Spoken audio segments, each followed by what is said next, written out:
Halo Sobat Biologi, bertemu lagi dengan kami. Di sini kita akan belajar mengenai ekosistem. Nah, ada pun tujuan pembelajarannya. Yang pertama, membahas pengertian dari ekosistem. Yang kedua, membahas mengenai manfaat ekosistem bagi makhluk hidup. Yang ketiga, membahas jenis-jenis ekosistem. Yang keempat, memahami komponen-komponen ekosistem dan perannya dalam kehidupan. Yang kelima, mampu menyajikan karya yang menunjukkan interaksi antar komponen ekosistem. Nah, contohnya itu tentang jaring-jaring makanan. Selanjutnya, apa sih ekosistem itu? Ekosistem adalah suatu sistem yang terdiri dari organisme hidup atau bisa kita sebut biotik dan lingkungan fisik atau biasa kita sebut abiotik yang saling berinteraksi di dalam suatu wilayah atau area tertentu. Selanjutnya ini ada manfaat dari ekosistem. Yang pertama, sumber makanan. Nah, ekosistem menyediakan beragam sumber makanan bagi manusia, seperti hasil pertanian, ikan, hewan buruan, dan tumbuhan liar. Yang kedua, udara bersih. Hutan dan vegetasi lain dalam ekosistem memainkan peran penting dalam penyediaan oksigen dan penyerapan karbon dioksida dari udara. Yang ketiga, ada rekreasi dan pariwisata. Ekosistem yang indah dan alam liar merupakan destinasi pariwisata yang sangat populer. Yang keempat, ada air irigasi. Ekosistem sungai dan danau menyediakan sumber air yang digunakan untuk irigasi pertanian yang sangat penting dalam produksi makanan. Yang kelima, pengaturan iklim.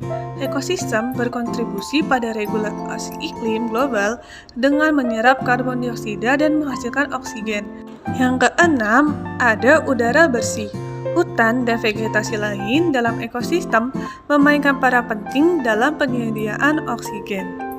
Sekarang kita akan membahas jenis-jenis ekosistem. Yang pertama itu ada ekosistem darat, yang kedua ada ekosistem laut, dan yang ketiga ada ekosistem buatan. Apa sih itu ekosistem darat? Ekosistem darat adalah merujuk pada sistem ekologi yang ada di daratan, termasuk berbagai komponen seperti tumbuhan, hewan, mikroorganisme, dan lingkungan fisik seperti tanah, iklim, dan topografi. Ini adalah ekosistem yang terdapat di daratan bumi, berbeda dari ekosistem air seperti sungai, danau, atau lautan. Nah, teman-teman, berikut adalah contoh gambar ekosistem darat. Selanjutnya ini ada ekosistem laut. Ekosistem laut adalah suatu sistem kompleks yang melibatkan berbagai komponen biotik atau makhluk hidup dan abiotik atau non-hidup yang ada di lingkungan laut.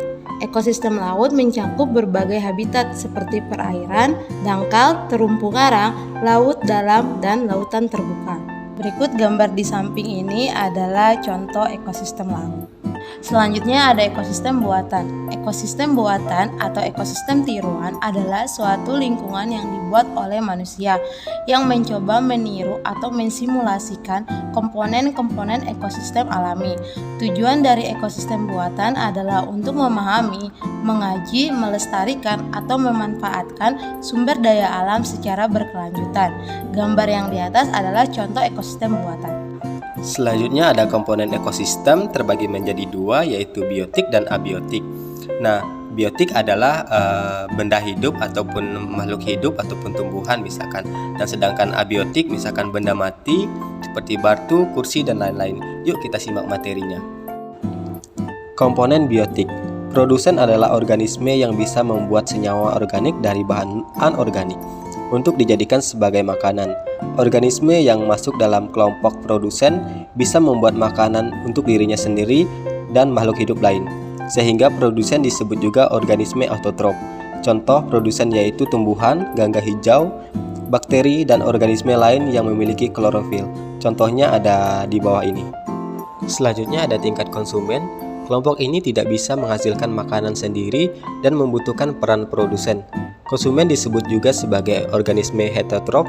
Berdasarkan jenis makanannya, konsumen dibagi menjadi 3 kelompok. Yang pertama ada karnivora atau pemakan daging, yang kedua ada herbivora atau pemakan tumbuhan, yang ketiga ada omnivora atau pemakan segalanya. Nah, contoh hewan herbivora seperti sapi, belalang, rusa, zebra, dan lain-lain. Dan contoh hewan karnivora seperti singa, buaya, harimau, ular, dan lain-lain. Sedangkan hewan omnivora seperti anjing, babi, dan lain-lain. Selanjutnya adalah pengurai. Pengurai adalah organisme yang memiliki kemampuan untuk menghancurkan sampah atau sisa makhluk hidup lain yang telah mati. Jadi, pengurai juga berperan untuk menghubungkan konsumen dengan produsen. Seperti yang kita lihat gambar di samping, contoh dari pengurai itu adalah jamur dan bakteri. Selanjutnya, kita akan masuk kepada komponen abiotik. Seperti yang kita tahu bahwa komponen abiotik adalah komponen ekosistem yang terdiri atas benda tak hidup. Meskipun demikian, komponen juga sangat diperlukan untuk menjaga keseimbangan sistem ekologi. Komponen abiotik dibagi menjadi 4. Yang pertama adalah air. Air menjadi komponen abiotik yang sangat diperlukan dalam kehidupan.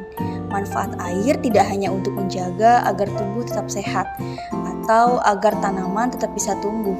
Namun, air juga sangat bermanfaat dan menjadi tempat tinggal makhluk hidup seperti ganggang dan organisme yang habitatnya di dalam air. Yang kedua itu adalah udara. Nah, udara dibutuhkan makhluk hidup untuk bisa bernapas dengan baik. Manusia dan hewan membutuhkan oksigen untuk bernapas dan juga metabolisme tubuh. Sedangkan tanaman membutuhkan karbon dioksida untuk fotosintesis. Yang ketiga adalah cahaya. Cahaya matahari merupakan sumber energi bagi tumbuhan. Produsen nomor 1 butuh cahaya untuk fotosintesis dan menghasilkan makanan. Sementara manusia dan hewan membutuhkan cahaya matahari untuk memperoleh kehangatan dan membantu proses metabolisme. Bahkan vitamin D yang ada di dalam tubuh manusia bisa diaktifkan dengan bantuan sinar matahari pagi. Yang keempat ada tanah. Tanah juga menjadi bagian dari komponen ekosistem yang penting. Selain menjadi tempat berpijak, tanah juga merupakan sumber kehidupan terutama bagi kelompok produsen. Tanah memperoleh berbagai nutrisi dari dalam tanah. Adanya nutrisi tersebut membuat tanaman bisa tumbuh dengan baik. Selanjutnya adalah jaring-jaring makanan. Jaring makanan adalah representasi visual dari hubungan makanan antar organisme dalam suatu ekosistem. Ini menggambarkan bahwa energi dan nutrisi mengalir melalui berbagai tingkatan trofik atau tingkatan level. Dalam ekosistem, jaring makanan adalah alat yang berguna untuk memahami dinamika ekologi dan bagaimana organisme dalam suatu komunitas berinteraksi dengan satu sama lainnya. Nah, seperti gambar yang di samping, kita bisa lihat bahwa ini merupakan contoh dari jaring-jaring makanan. Di gambar ini seperti yang kita lihat bahwa ada pohon dan juga rumput. Jadi pohon ini daunnya dimakan oleh rusa dan juga rumput dimakan oleh belalang dan juga tikus. Nah, belalang dimakan oleh katak, sedangkan katak dimakan oleh elang. Nah, tikus memakan rumput, nah jadi tikus dimakan oleh elang. Sedangkan tikus juga dimakan oleh ular. Nah, selanjutnya itu ada pohon. Pohon juga dimakan oleh rusa. Rusa dimakan oleh ular. Ular dimakan oleh elang. Selanjutnya kita akan masuk kepada rantai makanan. Rantai makanan merupakan perpindahan energi dari sumbernya melalui serangkaian organisme yang makan dan dimakan. Rantai makanan ini terbagi menjadi produsen atau organisme autotrof, konsumen tingkat 1 herbivora, konsumen tingkat 2 dan seterusnya atau karnivora dan dekomposer. Seperti pada gambar ini bisa kita perhatikan bahwa cahaya matahari menembus lautan. Dan cahaya matahari ini menjadi sumber fotosintesis dari fitoplankton. Fitoplankton dimakan oleh zooplankton. Zooplankton dimakan oleh ikan-ikan kecil dan ikan-ikan kecil dimakan oleh ikan-ikan sedang dan ikan-ikan sedang dimakan oleh ikan-ikan besar.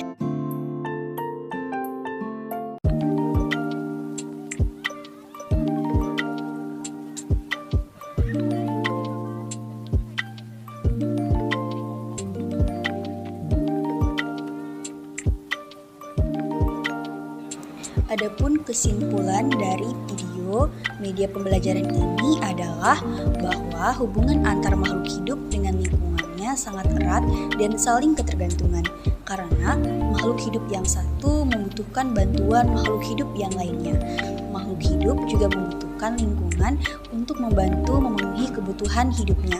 Sebaliknya, lingkungan juga membutuhkan makhluk hidup dalam kelangsungan hidupnya. Ekosistem adalah kesatuan komunitas dengan lingkungannya yang membentuk hubungan timbal balik. Satu kesatuan ekosistem yaitu individu, komunitas, populasi, ekosistem, dan biosfer. Sekian video pembelajaran dari kelompok 1. Thank you so much for watching. Bye-bye.